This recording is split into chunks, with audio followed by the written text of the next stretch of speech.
What up, guys? It's January 8th, and I want to go over my experience with Palantir at CES 2023. That's the Consumer Electronics Show that happens once a year here in Las Vegas, Nevada. And I was able to once again go to the show. This is like my fourth year attending already, and the show is back to full force, being completely amazing.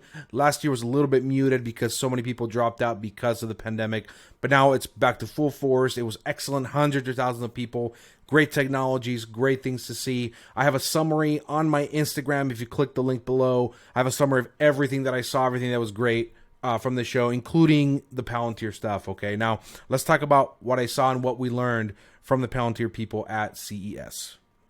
So here it is, guys. This is the top of the exhibit here for Palantir, and we'll start talking about Lilium Aviation. Okay, for those that don't know, Lilium Aviation is essentially a flying car company. Okay, we'll call them jets, not flying cars, but they have these jets here that are going to take people in short distances in big sprawling cities. For example, New York, it's very hard for you to get from Manhattan to JFK or wherever you are and make it there in a good amount of time, right? You probably are trying to go a short distance in a very expensive taxi, maybe 80 to 150 bucks, and it takes you maybe 2-3 hours to go a short distance in a city like New York. But with Lilium, you'll be able to get into these jets, and let me put the website here, in these jets here, and go completely vertically up and just take off and then land back down. Okay, now when it comes to Palantir and their partnership with Lilium, and they call it a partnership, but they're really an investor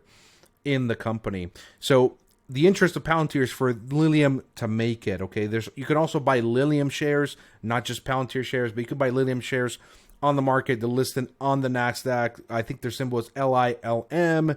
If I'm not mistaken, I could be mistaken, but I'm not interested in that company on it as a company itself because they are a SPAC. First of all, okay, stay away from SPACs and stay away from businesses that are not profitable, especially in this day and age. Okay, but still very exciting to have a long-term investment for Palantir, such as Lilium. Okay, and what I know or what I heard from the engineer there that was assigned to the Lilium project is that it's a very exciting thing to work for, flying cars, right? Very exciting, and they're planning on actually having these service customers and actually fly them from A to B in New York and Europe somewhere around fiscal year 2024, maybe towards the end of 2024. So if you're an investor in Lilium, you're still waiting a long time for that net income and for this business to take off the ground. But Palantir here is providing essentially all the software for these Lilium engineers to get their workflows in order. And you can see that right over here, Palantir Foundry working on the Lilium project and actually getting their workflows to be easier and better when it comes to testing these jets and getting the parts in, getting all the batteries, and etc. Okay, now, this is a little mock-up right here of the jet that you would see the interior of. Kind of nice to see a little pilot and 4 people on the jet. Essentially, the goal is for these to be self-driving. I'm sure that'll come later with some FAA rules, but that's the end goal for Lilium. Now, let's move on. And let's talk about Palantir Titan, okay? And then for those that don't know, Titan is what the U.S. military calls the software, but essentially it's just Palantir Gotham, right? It's Palantir Gotham working in trucks like this, and the product that they're showcasing here at CES is the truck. That's what they're showcasing here. They're saying, hey, we have a product, which is this military vehicle, which will be equipped with all kinds of tech, drones, could be computers, could be a data center, anything that a military unit needs to establish a command post or a communications post on the fly, right? This is a big time product now moving into hardware, which uses the Palantir software, and essentially they're looking to actually build these trucks, but Palantir's looking to get these trucks and sell these trucks with the software to the U.S. military. It's a pretty cool thing to see that these guys are actually selling hardware. We'll probably see the financials on that. I hope the financials really work out on that. But pretty exciting thing to see that they're finding ways of deploying their software by giving the U.S. military hardware, which is the way they like to see it. When I spoke to these engineers, they said, look, the military wants things cookie cutter, right? That's how they want them. They want them personalized for their big purpose, and they want the same thing a lot of times this is what essentially we have here with Palantir Titan and the Titan truck. Now, another tidbit that we talked about with the Palantir people was their partnership with Jacobs and the use of Palantir Foundry for Jacobs to maximize their efficiency and their cost efficiency when it comes to water treatment. Of course, Jacobs does a whole variety of things, but here we see on the Jacobs website how they themselves are showing you their Palantir software and their partnership there, okay? But the way that this was explained to me, essentially, very simply from the nice engineers there at the booth at CES, was when Jacobs, before they implemented Palantir, Jacobs had different issues that they would deal with when it comes to water treatment and the volume of water that would come in for them to treat. So when the volume water went up to these extreme levels, what they needed to do was essentially treat the water with different chemicals. They mentioned like chemicals like chlorine, chemicals like hydrogen, pumping oxygen into the water to essentially treat the water for all kinds of germs and contamination, right? And when the volume water was so high, all they would do is just crank it up to full, crank up the chemicals to all the way up. But that wasn't necessarily getting the job done, since when they cranked up those chemicals, their costs increase exponentially.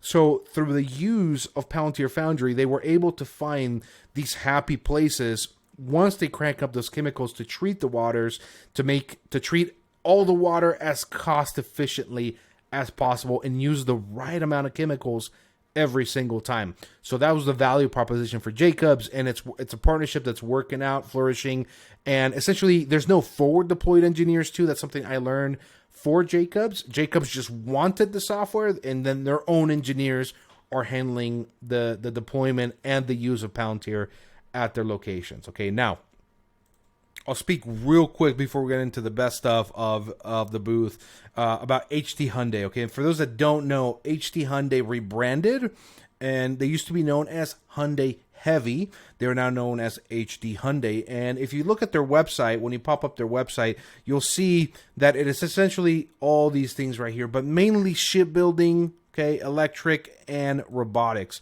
There's other stuff here that's sort of smaller on their business, but we're looking at this part here for the implementation of the Palantir Foundry software to help Hyundai with shipbuilding and electric stuff and their robots for their assemblies of their ships. Okay, this is not cars or any other part of the Hyundai brand, but the engineers did say that this is a partnership that is going very well and that it's a partnership that can flourish into a lot more than what it is today. Now, here's the most exciting part, guys, which is Palantir SkyKit. Okay, and SkyKit is essentially a reduced version of the truck. Okay, this is what a Special Forces team, a military platoon, a Marine Corps unit would have, or maybe even a recon unit. I mean, me being a veteran and being a scout, I could see how the use of this would be coming very handy for a scout unit or a reconnaissance unit with the use of drones, tablets, and essentially surveillance equipment. This is sort of like a Cabela's camera for hunting, but it's transformed and essentially uploaded with the Palantir software to link everything together. Here you'll be able to see a little bit. I didn't catch it too much, but here's a Starlink antenna, which would come included in this kit. But the way you see this kit wouldn't be exactly what the military gets, but something very close to it, with screens in the background like this, maybe a little bit more sort of like tougher and different, maybe a little bit more plasticky, to make sure it keeps up with the elements, snow, dust, whatever it may be that a military unit has to cope with out there on the battleground, right, on the battle zone. So the drones, of course, Palantir software-enabled drones.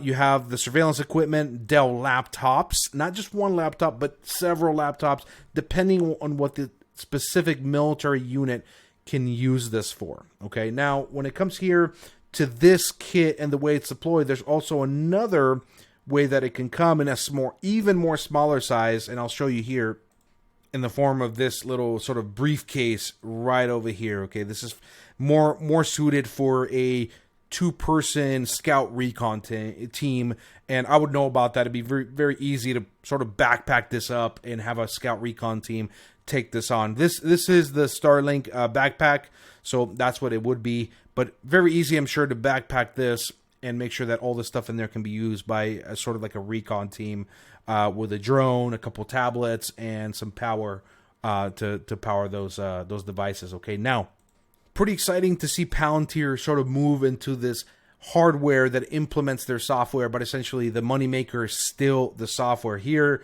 we can see the Meta constellation. Here we can see Gotham in these two images right here. Okay, now that's going to be it as far as what they were presenting at CES. But the other sort of kind of off the cuff conversations I have with the good folks, with the engineers there, is that they're very happy at their jobs. They really enjoy what they're doing, and they really enjoy that they're making a difference in the world. Something you can't necessarily say with Microsoft or maybe even Google or Amazon, right? And they say their job is very, very rewarding in what they do, and they can see that it makes a difference towards the future. Okay, now when it comes to the actual stock, I told them I was a shareholder. Of course, they themselves own shares. They have no care in the world of what the shares are doing because they have a very long-term view. They know that all technology stocks are getting punished disproportionately, but they're not worried about it. They said, hey, just keep buying more. And I told them, hey, anything under 10, I am a buyer any day of the week for shares of Palantir. Okay, so we'll keep long on the stock. This is going to be very good. Everybody's very positive for the future. They're not worried about it one bit. So that'll be it for today. Okay, if you guys have any questions about what we saw at CES, again, my full recap of CES is on my Instagram page. Let me show you guys here real quick. Here's my Instagram page, and I saved all my stories that I put there on CES 2023 right over here. You can also see the year before right there on my Instagram page. Okay, if you guys have any questions, please let me know. Drop a comment below. Press like, subscribe. Peace out.